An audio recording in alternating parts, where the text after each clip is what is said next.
Hi everyone, welcome to my June Empties video. Before I start, I do want to touch base on a couple of quick things. Number one, if you're new to my channel, I recently have switched over to only using cruelty-free beauty and cosmetics and hair care products. I do still have quite a few products that are not cruelty-free, and I don't feel like it is appropriate to waste products, so I'm still going to be using those products. Most likely I'm not going to be showing them on my channel in favorites videos or anything like that, but I will be showing them in my empties videos because they are products that I finished. I will be kind of using my empties videos as a place to show you replacements. So if I finished a product that is not cruelty-free and if I found a cruelty-free alternative, then I will be pairing those two together and showing you both of those products just so you can kind of get an idea of what I've replaced those with. Number two, I have only recently joined the cruelty-free world here on YouTube, and I have thick skin, so messages that are out of hate really don't bother me, but I've gotten quite a few messages basically saying that I'm a hypocrite for going cruelty-free with only my cosmetics and my makeup and not becoming vegan or vegetarian and still taking medicine, basically, is what I've gotten a lot of comments on. And I just wanted to touch base on that really fast. Not that it bothers me, but I do want to explain myself because maybe I haven't explained that very well. For me, the reason I'm going cruelty-free is because I don't think it's necessary for animal testing to happen with my cosmetics and beauty products. I think that there are so many untapped companies out there that are fantastic. A lot of them are smaller independent companies that I would much rather support, and that I would much rather use those products as opposed to supporting these big companies. And I'm not going to name any names. We all know a lot of companies that test on animals religiously. And for me, that's one area of my life that I can kind of cut back on that kind of stuff and use products that are cruelty-free. For me, I'll be 100% honest with you all. I don't think I'll ever become a vegetarian. That's personally not my lifestyle. And yes, I'm going to continue to keep taking medicine. If my doctor tells me to take medicine, I'm going to take it. And again, I'm not here to preach, so please don't take this as me telling you how to live your lives. But I would appreciate the same in return. This is the way that I'm living my life. These are my personal beliefs. Like I said, I'm not here to preach or tell anyone else what to do. I'm just here to share my cruelty-free beauty products with you. A lot of people have asked me about Birchbox and where my Birchbox videos are. And basically about 5 or 6 months ago, I did switch to an annual subscription of Birchbox. I do have about 6 more boxes that are coming to me. But because not all of the products in the Birchbox are cruelty-free, I don't feel comfortable showing you the Birchboxes. So what I will be doing is each month that I get a Birchbox, I'm going to be sorting through, taking out the products that are cruelty-free, because they do have brands in there like Pangea Organics and Zoya, and other brands that are cruelty-free. So I'll be taking out those products to use them. And I've decided the rest of the products I'm going to collect and donate to my local domestic violence shelter and my battered women's shelter, because I feel that that way the products won't go to waste. They'll still get used and loved. But that way I'm not using them, and they still go to a good home, since again I am paid up for 12 months of Birchbox. So that's what's happening with that. And I recently signed up for Eco-Emmy, which is a box where all the products in there are cruelty-free. Some are vegan, some aren't, but again, for me, I'm not vegan, so that works for me. And I'm really excited. I think my first Eco-Emmy box comes in August, so I'm really excited to be able to share my first box with you. And anyway, on to my empties.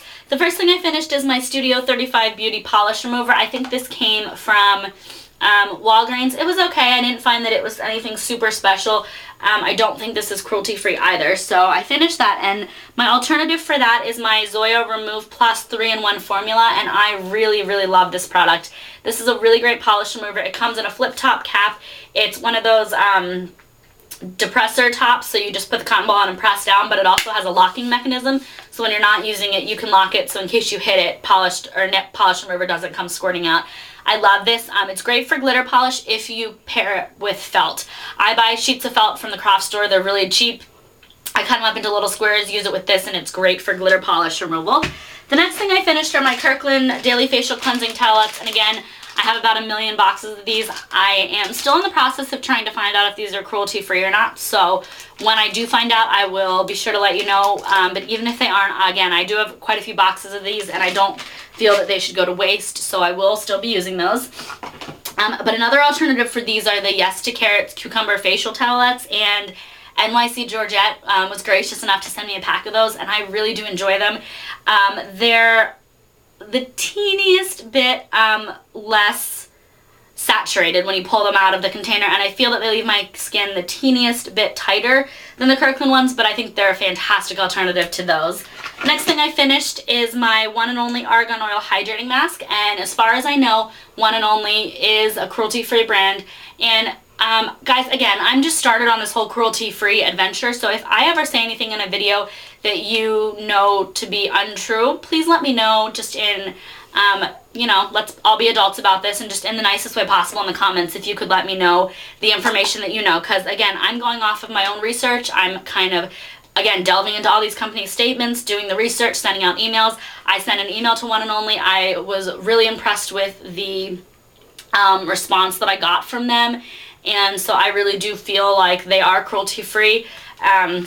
And I absolutely love this product. Sally's actually just started carrying the big Mac Daddy sizes of the shampoo and conditioner in this brand, which I also love. So I'm really excited about this. This is just a really great hydrating mask. I use it as a deep conditioner in the shower. Fantastic. I will definitely repurchase that. The next thing I finished is my 2 of these DHC deep cleansing oils, and the deep cleansing oil was a new concept to me. I had never used an oil cleanser before, and this was really neat. Unfortunately, DHC is a global corporation, which means they do sell in China, and again, if products are sold in China, they do have, China has a policy that could subject these companies' products to animal testing, so if that's the case, I don't, oh, excuse me. If that's the case, I don't consider them to be 100% cruelty-free, and unfortunately DHC is one of those companies, although 2 other companies that are cruelty-free, Josie Maran and Basha, they both make a cleansing oil that I'm really wanting to try. So, but again, the concept of a cleansing oil was really neat to me, and I'd never tried it before, and I really liked it. It broke down my makeup really well. It removed my makeup, left my skin feeling soft and clean. So I really liked the cleansing oil concept. Again, I don't know about that particular brand. I wouldn't repurchase, but I do have a couple of, these were samples that I got from them. I do have some of the deep cleansing oils from DHC that I purchased before I realized that they were a global corporation. So again, the Empties videos are pretty much the only place on my channel where you will see things that are not cruelty-free, but again, that's because I don't believe in wasting things. So the next thing I finished was my CoverGirl Cheekers Blush and Plumberry Glow. Again, CoverGirl is not cruelty-free. This is a really pretty blush, but for me, blush is something that there are so many other great cruelty-free alternatives out there. Wet n Wild makes fantastic blushes. Tarte makes fantastic blushes. I've never tried Sonia Kashuk blushes, but NYC Georgette has been raving about them, so the next time I'm at my Target, I definitely want to look into the Sonia Kashuk blushes to try. But again, blush I think is something that's really easy to find alternatives for. The next thing I finished is my Maybelline Eye Studio Gel Liner, and I actually didn't finish this, but it dried out on me, and as you can see, I still had a decent amount of product left, but this dried out on me. It wasn't a bad liner, but again, Maybelline's not cruelty-free, so my alternative for this, and ones that I like, even if Maybelline was cruelty-free, I like these other 2 better, and those are the Essence, which is sold at Ulta, and the Physicians Formula Gel Cream Liners. I love those more than this one, so which is great. So those are my alternatives for this. And let's see, the next thing I finished was my China Glaze Strong Adhesion Base Coat. It was okay. I mean, it helped my color to go on smoother, but it didn't help much with staining, which for me, that's the main reason I use a base coat. So I will not be repurchasing that. And then the last thing I finished here is my Wet n Wild Single Shadow in Brulee, and I absolutely love Wet n Wild Color Icon Shadows. Wet n Wild is cruelty-free. I know a lot of people were really skeptical about Wet n Wild because when I was younger, Wet n Wild was definitely one of those companies that was considered to be more play makeup, but they've really stepped up their game in the last probably 5-10, I'd probably say the past 5 years. They've really stepped up their game and brought out some fantastic products.